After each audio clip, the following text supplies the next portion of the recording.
कहानी की शुरुआत में हम देखते हैं एक ताकतवर आदमी फिनिस्ट और उसके चेले एंडी को। इस वक्त ये दोनों जंगल में एक बहुत बड़े जंगली सुअर को पकड़ने जा रहे थे जो लोगों की फसलों को बर्बाद कर रहा था। गांव वाले उससे बहुत तंग थे। इस खतरनाक जानवर के सामने भी फिनिस्ट डरा नहीं। उसने एंडी से कहा कि सब मुझे हीरो मानते हैं, अगर मैंने इस सुअर को काबू में नहीं किया तो क्या इज्जत रह जाएगी मेरी। उसने हथियार उठाया और सुअर पर हमला किया, लेकिन इन छोटे हमलों से सुअर पर कोई भी असर नहीं हुआ। फिनिस्ट की मदद के लिए एंडी ने भी अपने हथियार से इस सुअर पर हमला बोल दिया, लेकिन उसका हथियार सुअर की नाक में चला गया और वो नींद से जाग गया। अब सुअर गुस्से में आ गया और एंडी की ओर बढ़ा, लेकिन तभी फिनिस्ट उसके आगे आ गया उसे रोकने के लिए। उसने पूरा जोर लगाया, लेकिन इस ताकतवर जानवर को रोक नहीं पाया। अपना थोड़ा सा जोर लगाकर ही सुअर ने फिनिस्ट को हवा में उड़ा दिया और आखिर में वो नीचे आकर सुअर के ऊपर ही गिरा। इस सुअर को काबू में लाने के लिए एंडी ने फिनिस्ट की तरफ एक रस्सी फेंकी। जैसे ही फिनिस्ट ने रस्सी पकड़ी, ये सुअर हवा में उड़ने लगा। फिनिस्ट ने रस्सी को इस सुअर के दोनों पंखों और उसके सींग में बांध दिया, जिससे वो सुअर फिनिस्ट के काबू में आ गया और फिनिस्ट उसे अपने हिसाब से उड़ाने लगा। जल्द ही वो उसे उड़ाते हुए गांव में ले गया। जब गांव वालों ने देखा कि इतने बड़े जानवर को भी फिनिस्ट अपने इशारों पे नचा रहा है, तो सब लोग उसके नाम की जय जयकार करने लगे। इन्हीं लोगों के बीच बाबा यागा नाम की एक जादूगरनी भी है। उसने फिनिस्ट से कहा कि अगर तुम इतने ही ताकतवर हो तो साबित करके दिखाओ। उसके घर के आगे एक बड़ा पत्थर पानी को रोक रहा है, तो उसने फिनिस्ट को पत्थर वहां से हटाने की चुनौती दी। फिनिस्ट ने कहा कि मैं बहुत बड़ी बड़ी मुसीबतों का सामना कर चुका हूँ, और जादूगरनी ने उसे ये छोटा सा चैलेंज दिया है। वो अपनी बहादुरी के किस्से सुनाने लगा। याका ने कहा कि जब तक मैं अपनी आंखों से नहीं देखती मैं नहीं मानने वाली। ये सुनकर अब सब लोग हंस पड़े। फिनिस्ट गुस्से में अपने घर चला गया। उसे याका पर बहुत गुस्सा आ रहा था, क्योंकि अब उसकी बहादुरी की तारीफ करने की बजाय लोग उसका मजाक उड़ा रहे हैं। अब वो अपनी ताकत को सबके सामने साबित करना चाहता था, जिससे लोग फिर से उसकी वाहवाही करने लगे। एंडी ने सलाह दी कि ऐसा करने का एक रास्ता है। सामने जो टावर है ना, ऐसा माना जाता है कि वहाँ एक राक्षस ने एक बेहद खूबसूरत लड़की को कैद कर रखा है, और वो लड़की एक राजकुमारी है। अगर तुमने उस राक्षस को मारकर राजकुमारी को आजाद कर दिया तो पूरी दुनिया में तुम्हारा नाम गूंजेगा। फिनिस्ट ने तय कर लिया कि वो इस राक्षस से जरूर लड़ेगा। रात होते ही फिनिस्ट और एंडी उस टावर की ओर निकल पड़े। वहां पहुंचकर उसने देखा कि यहाँ पहले से ही कुछ योद्धा इस राक्षस को हराने आए थे, लेकिन वो लोग मशहूर होने यहाँ नहीं आए। वो तो राजकुमारी को बचाकर उससे शादी करना चाहते हैं। उन सब ने फिनिस्ट से पूछा कि अगर उन्होंने मिलकर राक्षस को हरा दिया तो राजकुमारी किसे मिलेगी। इस बात पर फिनिस्ट ने कहा कि मुझे नहीं चाहिए ये राजकुमारी, मैं तो बस यहाँ पे नाम कमाने आया हूँ। अलग जाकर फिनिस्ट ने एंडी को बताया कि वो उस राक्षस को अकेले मारना चाहता है, इसीलिए वो सुबह का इंतजार नहीं करेगा। ये कहकर वो टावर के अंदर खिड़की से चला गया। वहाँ पहुँचते ही फिनिस्ट को वो खूबसूरत राजकुमारी मिली। उसने फिनिस्ट से कहा कि क्या तुम भी मरने के लिए आए हो। फिनिस्ट ने कहा कि मैं तुम्हें बचाने आया हूँ। ये सुनकर लड़की भाग के अंदर चली गई। उसे रोकने के लिए फिनिस्ट ने उसका हाथ पकड़ लिया। राजकुमारी ने अपना हाथ छुड़ाया और एक पिलर के पीछे चली गई। तभी पीछे से एक सांप ने फिनिस्ट पर हमला कर दिया। फिनिस्ट इस सांप से लड़ने लगा। तभी फिनिस्ट को समझ आया कि ये कोई आम सांप नहीं है, बल्कि उस राक्षस की पूंछ है जिससे लड़ने वो यहाँ आया है। ये देखकर उसने पहले तो राक्षस पर खूब हमले किए, लेकिन जब कोई वार काम नहीं आया तो फिनिस्ट ने उस राक्षस की दुम यानी उसके सांप वाले मुंह को हाथ में पकड़ लिया और अपनी पूरी ताकत से इस सांप के मुंह को चीरने की कोशिश की। लेकिन जैसे ही फिनिस्ट ने उसका मुंह अपने हाथों से खोला, सांप ने फिनिस्ट की आंखों में थूक दिया और अब फिनिस्ट को नजर आना बंद हो गया। वो अंधा हो गया। अंधा होने पर भी फिनिस्ट ने हार नहीं मानी और अपने पैर से टटोल कर अपना हथियार ढूंढ लिया। अब फिनिस्ट ने दोबारा उस राक्षस पर हमला किया, लेकिन वो राक्षस गायब हो गया। फिनिस्ट ने इतने हमले किए कि टावर टूटने लगा। टावर टूटने के शोर से सभी योद्धा भी जाग गए। वो सभी टावर से गिर रहे मलबे के पास आए। इन योद्धाओं को ना राजकुमारी दिखी ना ही राक्षस, बस दिखा तो मलबे के नीचे दबा हुआ फिनिस्ट, जो धीरे धीरे उठ रहा था। जब एंडी को पता चला कि फिनिस्ट अपनी आंखें खो चुका है तो वो उसे वहां से ले जाकर घर छोड़ आया। फिनिस्ट अपनी आंखों को खोकर बहुत गुस्से में था। वो बहुत चिड़चिड़ा हो गया था। उसकी ये हालत एंडी से देखी नहीं गई। एंडी मदद के लिए बाबा यागा के पास गया। उसने बाबा यागा को सब कुछ बताया कि फिनिस्ट के साथ क्या हुआ, लेकिन बाबा यागा ने मदद करने से साफ मना कर दिया, क्योंकि जब वो मुसीबत में थी तो फिनिस्ट ने भी उसकी मदद नहीं की थी। ये बात जब फिनिस्ट को पता चली तो वो बहुत उदास हो गया। इसी तरह वक्त गुजरता रहा। अब एंडी ने भी फिनिस्ट के पास आना बंद कर दिया था। वो अपने सारे काम बहुत मुश्किल से कर पाता। बाहर जाकर खाने पीने का सामान खरीद कर लाता, लेकिन बच्चे उसके फल चुरा लेते। अब उसके पैसे भी खत्म होने वाले थे। एक दिन एंडी फिनिस्ट के घर आया तो उसने गुस्से में एंडी से कहा कि उसके पास एंडी के लिए कोई काम नहीं है, तो तुम एक काम करो, कुछ और ढूंढ लो। ये सुनकर एंडी वहां से चला गया।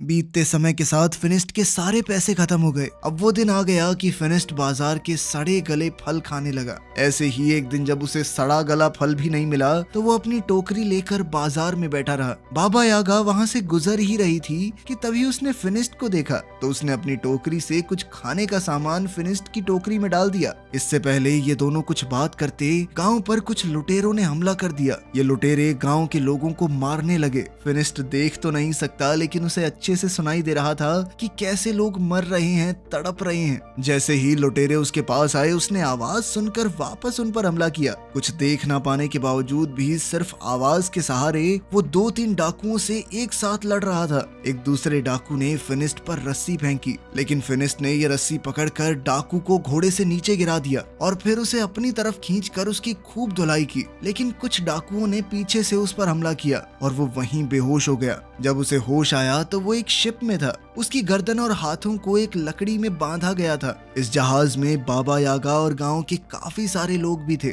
फिर हमने देखा कि एंडी भी यहाँ है। वो जहाज में आजाद घूम रहा था। बाबा यागा ने पूछा कि तुम आजाद कैसे घूम रहे हो? तो उसने कहा कि मैंने इन डाकुओं को यकीन दिला दिया है कि मैं इनकी तरफ ही हूँ, मैं इनकी मदद करूंगा। साथ ही वो गांव वालों के ऊपर डाकुओं के लिए नजर भी रखेगा। एंडी के पास इस वक्त एक सोने का चिराग है जो उसने डाकुओं से चुराया था। उसने कहा कि वो इस चिराग को बेचकर खूब पैसे कमाएगा। जैसे ही एंडी ने इस चिराग को रगड़कर साफ किया तो उसमें से एक जिन बाहर निकला। उसे देखकर सब घबरा गए, यहाँ तक कि एंडी भी। नीचे का शोर सुनकर एक डाकू वहां आ गया, लेकिन जिन ने इस डाकू को मारकर ऊपर फेंक दिया। जब जिन एंडी के पास गया उसकी ख्वाहिश पूछने, तो एंडी ने कहा कि वापस चिराग में चले जाओ, और वो जिन दोबारा से चिराग में चला गया। ऊपर से एक डाकू आया और एंडी के गले पर तलवार तान कर अपना चिराग उससे वापस ले लिया, और कुछ ही देर में ये जहाज अरेबिया पहुंचा। गांव से लाए हुए सभी लोगों को गुलाम के तौर पर बेचने के लिए खड़ा कर दिया गया। वहां एक नकाबपोश आदमी आया और उसने फिनिस्ट, बाबा यागा और एंडी को खरीद लिया। वो उन्हें अपने महल में ले गया। वहां पहुंचते ही सभी लोग इतना बड़ा महल देखकर हैरान रह गए। इस महल में रोबोट काम कर रहे थे, हालांकि ये बहुत ही पुराना जमाना है। तभी उस आदमी ने अपने चेहरे से नकाब हटाया। उसने कहा कि हैरान मत हो, मैं एक साइंटिस्ट हूँ और ये सभी रोबोट उसी ने बनाए थे। इस आदमी ने बताया कि उसने और भी बहुत सी मशीनें बनाई हैं जिससे इंसानों का काम आसान हो सके। फिनिस्ट ने इस आदमी को अपनी कहानी बताई कि कैसे वो पहले एक बहुत ताकतवर योद्धा था और अंधा होने के बाद उसकी जिंदगी नर्क हो गई। साइंटिस्ट ने कहा कि मैंने तुम्हारे और बाबा यागा के बारे में सुना है। यह आदमी गुलामों को खरीदकर उन्हें आजाद कर देता है। जैसे ही खाने का वक्त हुआ, साइंटिस्ट ने अपने रोबोट से खाना मंगवाया। ये देखकर तो सब लोग बहुत इम्प्रेस हो गए। इन सबको लगा कि ये कोई जादू है, लेकिन साइंटिस्ट ने बताया कि ये कोई जादू वादू नहीं है, मैं पिछले 500 साल से इनके ऊपर काम कर रहा हूँ। ये सुनकर यागा हैरान हो गई और कहा कि तुम 500 साल से इतने जवान कैसे हो? इस पर साइंटिस्ट ने कहा कि मैंने एक ऐसा केमिकल तैयार किया था जिसे पीकर लोग हमेशा के लिए जवान बने रह सकते हैं। अब वो उन तीनों को अपनी लैब दिखाने ले गया। वहां जाकर फिनिस्ट ने पूछा कि तुमने ये केमिकल कैसे तैयार किया और क्या उसे पीकर मेरी आंखें भी वापस आ सकती हैं? साइंटिस्ट ने कहा कि उससे तो नहीं हो पाएगा, लेकिन मेरे पास एक दूसरी चीज है। उसने फिनिस्ट को एक चश्मा पहनाया जिससे उसे दोबारा सब कुछ दिखने लगा। साइंटिस्ट का मानना था कि साइंस की मदद से कोई भी चमत्कार किया जा सकता है, और जो लोग जादू का इस्तेमाल करते हैं वो दुनिया को नुकसान पहुंचाते हैं, और इन नुकसान पहुंचाने वाली चीजों को खत्म करने के लिए ही उसने एक मशीन बनाई है। अपनी बात को साबित करने के लिए उसने वो चिराग निकाला जो उसने लुटेरों से खरीदा है। यागा ने कहा कि ये खतरनाक हो सकता है, लेकिन साइंटिस्ट रुका नहीं। उसने चिराग को घिसा और उसमें से जिन निकला। उसने अपनी मशीन चला दी जिसने जिन को अपने अंदर खींच लिया, जिसके बाद उसने कहा कि देखा, मेरे आविष्कार ने जीनी को खत्म कर दिया। उसी रात साइंटिस्ट को पता चला कि पास की एक पहाड़ी पर एक राक्षस है जो आम आदमियों को नुकसान पहुंचा रहा है। साइंटिस्ट ने कहा कि उसे तो पकड़ना ही होगा। जब ये बात फिनिस्ट को पता चली कि इस राक्षस का शेर जैसा मुंह है और सांप जैसी दुम, तो फिनिस्ट तुरंत समझ गया कि ये तो वही राक्षस है जिसने उसे अंधा किया था। फिनिस्ट ने साइंटिस्ट से कहा कि मैं भी साथ चलूंगा, मुझे उस राक्षस से बदला लेना है। लेकिन साइंटिस्ट उसकी जान को खतरे में नहीं डालना चाहता। इस पर फिनिस्ट ने कहा कि आपने मेरी मदद की है, इसलिए मैं भी आपकी मदद करूंगा। इसके बाद साइंटिस्ट ने फिनिस्ट को एक गैजेट दिया जिसे अगर राक्षस के पास रखा जाए तो वो खुद ही उसमें कैद हो जाएगा। रात को बाबा यागा इस साइंटिस्ट की लैब में घुस गई। वो यहाँ से उस केमिकल को पीना चाहती थी ताकि वो भी हमेशा जवान रहे, लेकिन साइंटिस्ट ने उसे पकड़ लिया और कहा कि अगर तुम लोग राक्षस को लाने में कामयाब हो गए तो मैं खुद ही तुम्हें उस केमिकल का थोड़ा हिस्सा दे दूंगा। अगले दिन जब वो सभी लोग जाने के लिए तैयार हुए तो साइंटिस्ट ने उन्हें अपनी स्पेसशिप दिखाई जिसकी मदद से वो वहाँ बहुत जल्दी पहुँच सकते हैं। उसने उन सबको उसे चलाना सिखाया। जाने से पहले साइंटिस्ट ने कहा कि मुझे वो राक्षस जिंदा चाहिए। साइंटिस्ट ने फिनिस्ट के हथियार को भी बेहतरीन बना दिया था। अब उसमें एक बटन था जिसे दबाते ही वो सब किया जा सकता है जो एक मामूली हथियार पहले नहीं कर पाता। अब उन्होंने उस उड़न तश्तरी में बैठकर अपना सफर शुरू किया और जल्द ही ये लोग उस पहाड़ी पर पहुंच गए जहां वो राक्षस है। काफी देर तक ढूंढने के बाद आखिरकार फिनिस्ट को उस राक्षस के पांव के निशान मिल गए। वो निशान एक गुफा के अंदर जा रहे थे। फिनिस्ट ने साइंटिस्ट की मशीन इस गुफा के बाहर रख दी। फिनिस्ट जानता था कि उसे राक्षस को मारना नहीं है, सिर्फ कैद करना है। इसीलिए वो बड़े आराम से अंदर गया और अपने हथियार से राक्षस को ललकारा और फिर वो बाहर आ गया। जैसे ही वो बाहर आया तो उसका सर एक पेड़ से टकरा गया जिससे वो वहीं पर बेहोश हो गया। राक्षस भी गुफा से बाहर निकल आया। इससे पहले राक्षस फिनिस्ट को कुछ नुकसान पहुंचाता, बाबा यागा ने जल्दी से उस मशीन को एक्टिवेट कर दिया। उस मशीन के अंदर से बहुत सारी चेन बाहर आई और राक्षस को खींचकर अंदर ले गई। फिर यागा ने लिवर दोबारा से दबाया और मशीन बंद हो गई। कुछ ही देर में फिनिस्ट को भी होश आ गया और अब वो सब लोग मिलकर वापसी का सफर करने लगे। सफर बहुत लंबा था, इसीलिए ये लोग रात को बीच रास्ते में ही आराम करने लगे। रात को पिंजरे से फिनिस्ट को एक लड़की की आवाज सुनाई दी। वो पिंजरे को खोलने लगा। बाबा यागा ने उसे ऐसा करने से रोका, लेकिन वो नहीं रुका। जब पिंजरा खुला तो अंदर वही राजकुमारी थी जो टावर के अंदर फिनिस्ट को मिली थी। बाबा यागा ने कहा कि इसका मतलब ये राजकुमारी ही वो राक्षस है। यागा ने कहा कि इसे बाहर निकालना काफी खतरनाक हो सकता है, लेकिन फिनिस्ट उनकी बात सुनने को तैयार ही नहीं था क्योंकि शहजादी पर उसका दिल आ गया था। जैसे ही फिनिस्ट ने राजकुमारी की तरफ हाथ बढ़ाया, बाबा यागा ने उसे धक्का दे दिया और पिंजरे को बंद कर दिया। राजकुमारी ने बताया कि मैंने तुम्हारा हाथ इसलिए नहीं पकड़ा क्योंकि मेरे ऊपर एक श्राप है। अगर कोई भी आदमी उसे छुएगा तो वो राक्षस में बदल जाएगी। राजकुमारी ने कहा कि मैं बुरी नहीं हूँ। वो तब तक किसी को नुकसान नहीं पहुँचाती जब तक सामने से कोई हमला ना करे, ताकि मेरी वजह से किसी को नुकसान ना हो। मैं तो यहाँ अकेली पहाड़ों में रहती हूँ, लेकिन इंसान उसे यहाँ भी जीने नहीं देते। इसके बाद हमने देखा कि साइंटिस्ट ने एक किसान की बिल्ली चुराई थी। किसान ने उससे भीख मांगी कि ये बिल्ली किसी का कोई नुकसान नहीं करती बल्कि फायदा ही करती होगी थोड़ा बहुत। दरअसल रात को इस बिल्ली से लाइट निकलती थी जिससे आसपास रोशनी हो जाती, लेकिन साइंटिस्ट ने किसान की बात नहीं सुनी। उसने बिल्ली को अपनी मशीन के नीचे रखा। ये मशीन किसी भी चीज की जादुई शक्तियों को खींच लेती है और इसी तरह इस मशीन ने बिल्ली की जादुई ताकत भी खींच ली और फिर बिल्ली को जादू से एक केमिकल में बदल दिया जिसे साइंटिस्ट ने अपनी तिजोरी में रख दिया। यहाँ साइंटिस्ट ने बहुत सारे केमिकल्स पहले से इकट्ठा कर रखे थे। वहाँ राजकुमारी और फिनिस्ट एक दूसरे से प्यार करने लगे थे। बाबा यागा और एंडी इन दोनों को कैद करके साइंटिस्ट के पास ले जाने लगे। ये लोग जब साइंटिस्ट के महल में पहुंचे तो दूर खड़े होकर ही साइंटिस्ट को देखने लगे। उन्होंने देखा कि साइंटिस्ट ने एक जादुई परिंदे का सारा जादू खींच लिया और उससे बने केमिकल को अपने रोबोट्स में डाल दिया। इसका मतलब था कि ये रोबोट साइंस से नहीं बल्कि जादू की मदद से चल रहे हैं। वो इन सारे केमिकल्स को सभी जादुई चीजों से निकाल रहा है। इसके बाद बाबा यागा बहुत गुस्से में उसके सामने पहुंची। उसने कहा कि तुम झूठे हो, ये रोबोट कोई आविष्कार नहीं है बल्कि जादू से चलने वाले पुतले हैं, जिसका मतलब है कि तुम्हारी उम्र भी जादू से ही लंबी हुई है। वो जादू जो साइंटिस्ट ने मासूम जानवरों को मारकर हासिल किया है। ये सुनकर साइंटिस्ट को गुस्सा आ गया और उसने कहा कि मेरा सच जो भी जान जाए वो जिंदा नहीं बचता। इसके बाद बाबा यागा और एंडी डर कर वहाँ से भागने लगे। बाबा यागा ने फिनिस्ट और शहजादी को भी आजाद कर दिया क्योंकि वो जान गई थी कि ये साइंटिस्ट इस राजकुमारी के साथ भी यही करेगा। राजकुमारी ने बताया कि वो साइंटिस्ट को जानती है, वो काफी समय से उसके पीछे पड़ा है। तभी साइंटिस्ट भी वहाँ पहुँच गया। उसने अपने सारे रोबोट्स को इकट्ठा कर लिया ताकि उनमें से कोई भी भाग ना पाए, और फिर राजकुमारी के अंदर से भी उसके जादू को अपनी मशीन से खींचने लगा। फिनिस्ट ने उसे बचाने की कोशिश की, लेकिन वो बंधा हुआ था। वो उसे बचा तो नहीं सकता था, लेकिन उसने राजकुमारी का हाथ पकड़ लिया ताकि वो राक्षस में बदल जाए। राक्षस बनते ही राजकुमारी ने अपनी जंजीरें तोड़ दी और वहाँ से भाग गई। मौका पाकर बाबा यागा और फिनिस्ट भी वहाँ से बच निकले, लेकिन साइंटिस्ट के आदमी उनके पीछे लग गए। बाबा यागा ने उनसे बचने के लिए अपने जादू का इस्तेमाल किया। उसने तरबूज के बीज उन पर फेंके जो अचानक तरबूजों में बदल गए।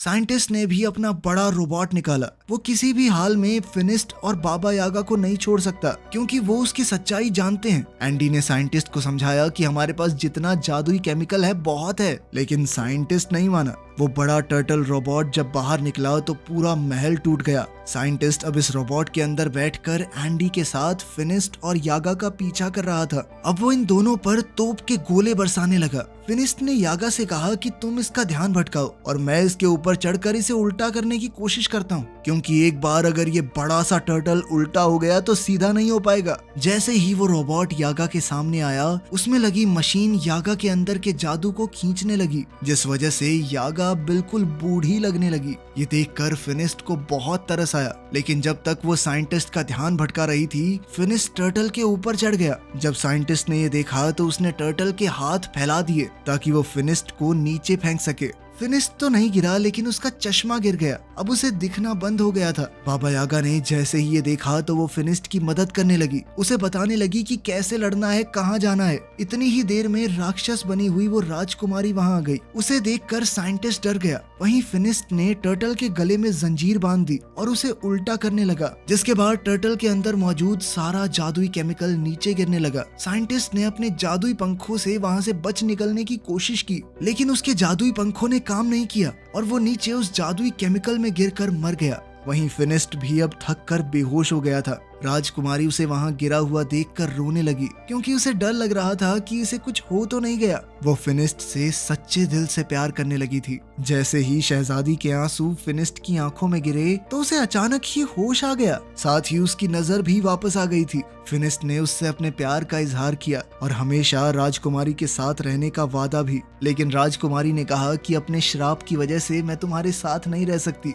फिनिस्ट उदास हो गया और अपने बाकी साथियों के साथ गांव वापस आ गया, लेकिन अभी भी वो राजकुमारी की याद में खोया हुआ था। जब बाबा यागा दोबारा जवान होने का रास्ता ढूंढ रही थी तो उसे राजकुमारी के श्राप को तोड़ने का तरीका भी मिल गया। वो खुशी से फिनिस्ट के पास गई और ये खुशखबरी उसे दी। उसने बताया कि ये श्राप शहजादी को जानबूझकर दिया गया है, इसमें उसकी कोई गलती थोड़ी है, और अब उनका अगला काम राजकुमारी के श्राप को काटना ही होगा। लेकिन वो शायद इस मूवी के अगले पार्ट में दिखाया जाएगा, जो कि अभी आया नहीं है। वीडियो पसंद आई तो लाइक कर देना, चैनल को सब्सक्राइब कर देना और 1 मिलियन जल्दी से करवा दो प्लीज। अब रुका नहीं जा रहा भाई।